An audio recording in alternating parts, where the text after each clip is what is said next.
ഈശോ മിശിഹായിക്ക് സ്തുതിയായിരിക്കട്ടെ.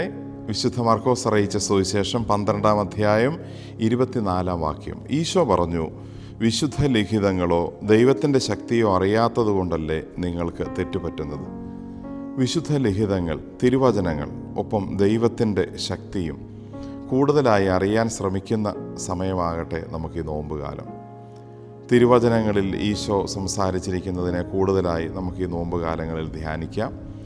അതുപോലെ തന്നെ ദൈവത്തിൻ്റെ ശക്തി, പരിശുദ്ധാത്മാവ്, ആ പരിശുദ്ധാത്മാവിൻ്റെ പ്രവർത്തനം നടക്കുന്ന സഭയെയും സഭയുടെ ജീവിതത്തെയും സഭയിലെ കാര്യങ്ങളെയും കൂടുതൽ ആഴമായി അറിയാനും അത് പരിശീലിക്കാനും പ്രാവർത്തികമാക്കാനും ശ്രമിക്കുന്നത് ഈശോയെ അറിയുന്നതിന് തുല്യമാണ്.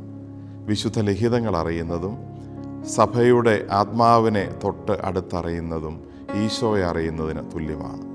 ഈ നോമ്പുകാലം നമുക്ക് ദൈവത്തെ കൂടുതലായി അറിയാൻ, അതുപോലെ വിശുദ്ധ ലിഖിതങ്ങൾ ഈശോയുടെ വാക്കുകൾ കൂടുതലായി മനസ്സിലാക്കാൻ, പരിശുദ്ധാത്മാവിൻ്റെ പ്രവർത്തനമുള്ള സഭയിൽ കൂടുതൽ വ്യാപൃതരാകാനുള്ള സമയമാകട്ടെ. ആമേൻ.